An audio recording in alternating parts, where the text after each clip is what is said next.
This channel does not promote any violent, harmful, or illegal activities. All content provided by this channel is meant for an educational purpose only. Cancer Healer Center, a new beginning. 2026 ভোটের আগে চর্চায় ফের চা বাগান। বিতর্ক উস্কে দিয়েছে মুখ্যমন্ত্রীর ঘোষণা। চা বাগানের 30% জমি ফ্রি হোল্ড করার ঘোষণা করেছে রাজ্য সরকার। শিল্পপতিদের হাতে চা বাগানের জমি তুলে দেওয়ার অভিযোগে সরব হয়েছে বিজেপি। বিধানসভা ভোটের আগে উত্তরবঙ্গে চা বাগান সংলগ্ন 6টি বিধানসভায় এখন পাখির চোখ তৃণমূল ও বিজেপির। আমি কথা বলতে চাইবো আমাদের রিপোর্টারের সঙ্গে। প্রসেনজিৎ চৌধুরী এই মুহূর্তে রয়েছেন। প্রসেনজিৎ, কোথাও গিয়ে এই যে উত্তর নিজেদের দখলে নেওয়ার চেষ্টা, এই নিয়ে রাজ্য রাজনীতি আমরা দেখেছি কিভাবে বারংবার আলোচনায় এসেছে, এবার কি পদক্ষেপ? দেখো, উত্তরের চা বলয় অন্তত জলপাইগুড়ি জেলা, আলিপুরদুয়ার জেলা, এই জেলাগুলো কিন্তু চা শ্রমিকরা, ভোটাররা ভাগ্য নির্ধারণ করবেন আগামী বিধানসভা নির্বাচনে কারা জিতবে। এবার দিন কয়েক আগে মুখ্যমন্ত্রী প্রথম চালটা দেন। কি করলেন তিনি? আদিবাসী নেতা, চা বলয়ের নেতা জন বার্লাকে নিজের দলে টেনে নিলেন, আর যেই জায়গা থেকে কিন্তু লড়াইটা শুরু হলো। তারপর রাজ্যের সরকারের একটি প্রশাসনিক সিদ্ধান্ত, যাকে ঘিরে শুধু বিজেপি নয়, পাহাড়ে তৃণমূলের বন্ধু দল অনিত থাপারা তারাও কিন্তু বিরোধিতা করছেন যে চা বাগানের 30% জমি নিয়ে যদি পর্যটন হয় তাহলে চা বাগানগুলোর কী হবে। আর ঠিক এই জায়গাটাতেই কিন্তু এই যে রাজ্য সরকারের সিদ্ধান্ত, তাকে লুফে নিয়ে বিজেপি পাল্টা আন্দোলনের ছক কষছে। তারা চা শ্রমিকদের বোঝাতে চাইছেন যে এই চা বাগানগুলো আসলে রাজ্য সরকার তুলে দিতে চাইছে, যাতে করে চা শ্রমিকদের পাশে দিয়ে একমাত্র বিজেপি বিরোধী দল যারা আন্দোলন করবে। যে কারণে যে সুহাসিনীর মঞ্চে মমতা বন্দ্যোপাধ্যায় জন বার্লাকে যোগ দিয়েছিলেন, সেই সুহাসিনীর মঞ্চকে গতকাল বেছে নিয়েছেন শুভেন্দু অধিকারীরা। এবার উত্তরবঙ্গ জুড়ে চা শ্রমিকদের নিয়ে উত্তরকন্যা আন্দোলনের ডাকও দিচ্ছে। প্রসেনজিৎ, তোমার কাছ থেকে সংক্ষেপে একটা বিষয় একটু জানতে চাইবো।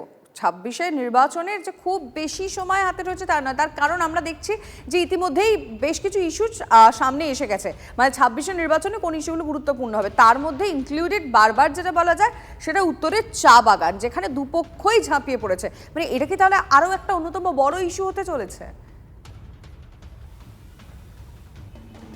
নিঃসন্দেহে দেখো, উত্তরবঙ্গে বরাবরই উত্তরবঙ্গের চা বাগানগুলো বড় ইস্যু, কারণ উত্তরবঙ্গের মূল অর্থনীতিটাই নির্ভর করে এই চা বাগানগুলোর উপর। প্রায় 3 লক্ষ চা শ্রমিক উত্তরবঙ্গের বিভিন্ন বড় ছোট চা বাগানগুলোতে কাজ করেন। ফলে স্বাভাবিকভাবেই বিজেপিকে যদি দুর্বল করতে হয়, এই যে উত্তরবঙ্গের চা বাগানগুলোতে বিজেপির যে সংগঠন রয়েছে, বিজেপির যে বড় ভোট ব্যাংক রয়েছে, আদিবাসীরা বিজেপির দিকে রয়েছেন, অন্তত গত কয়েকটা নির্বাচনে আমরা দেখেছি, সেই জায়গা থেকে কিন্তু তৃণমূল তাদেরকে সরিয়ে আনতে চাইছে, যে তৃণমূলের দিকে সেই ভোট ব্যাংকটা আসুক। এবার পাল্টা শুভেন্দু অধিকারীরা চাইছেন যে নিজেদের ভোট ব্যাংকটা নিজেদের কাছে ধরে রাখতে, যে কারণেই উত্তরকন্যা অভিযানের কথা বলছেন শুভেন্দু অধিকারী। একেবারেই আমাদের নজর থাকবে, এবং শেষ পর্যন্ত উত্তর কে দখলে রাখতে পারে সেটা তো আস্তে আস্তে সময় বলবে, সেটা উত্তর জনতাই দেবে। ধন্যবাদ প্রসেনজিৎ। মুখ্যমন্ত্রীর চা বাগান পর্যটন প্রস্তাবকে আক্রমণ বিরোধী দলনেতার। ব্যবসায়ীদের হাতে চা বাগান তুলে দেওয়ার চক্রান্ত চলছে বলে অভিযোগ শুভেন্দু অধিকারী। 1 লক্ষ চা শ্রমিককে নিয়ে উত্তরকন্যা ঘেরাওয়ের হুঁশিয়ারি দিয়েছেন। टी कॉफी उसका साथ रेस्टोरेंट मीन्स बार, फॉरेन लिकर सारा बेचते बेचते दिल्ली केजरीवाल चला गया फजरीवाल।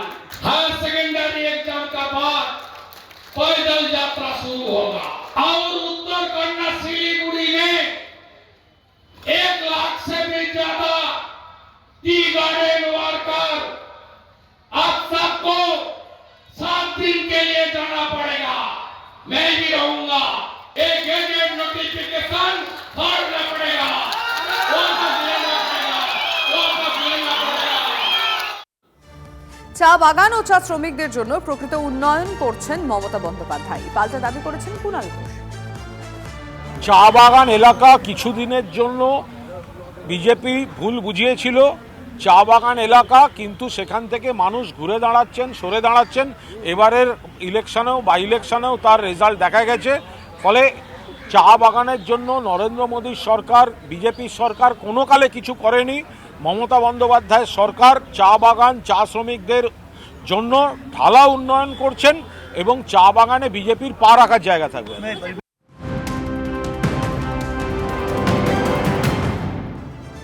আর এই মুহূর্তে আরও একটা গুরুত্বপূর্ণ খবর, রেশন দুর্নীতি মামলায় 5ম সাপ্লিমেন্টারি চার্জশিট ইডির।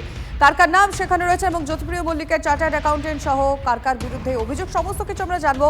আমাদের রিপোর্টার সুজয় এই মুহূর্তে রয়েছেন আমাদের সঙ্গে। সুজয়, দেখো যেমন ইতিমধ্যেই বিশেষ সিটি আদালতে ইডির তরফ থেকে চার্জশিট জমা করা হয়েছে, পঞ্চম সাপ্লিমেন্টারি চার্জশিট, এবং এই চার্জশিটে 3জন অভিযুক্তর নাম রয়েছে, তেমনটাই সূত্র মারফত জানা যাচ্ছে। তার মধ্যে চালকল মালিক হিতেশ চন্দক, সুব্রত ঘোষ এবং শান্তনু ভট্টাচার্য তাদের নাম রয়েছে এবং কয়েকটি সংস্থার নামও রয়েছে।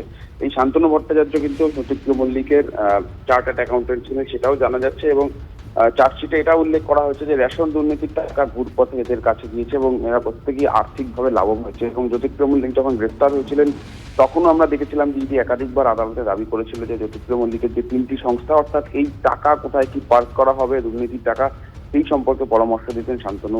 সুতরাং সেই হিসাবে তাকে গ্রেফতার করা হয় এবং চার্জশিটে এই তথ্যগুলি উল্লেখ করেছে এনফোর্সমেন্ট ডিরেক্টরেট। ধন্যবাদ সুজয়।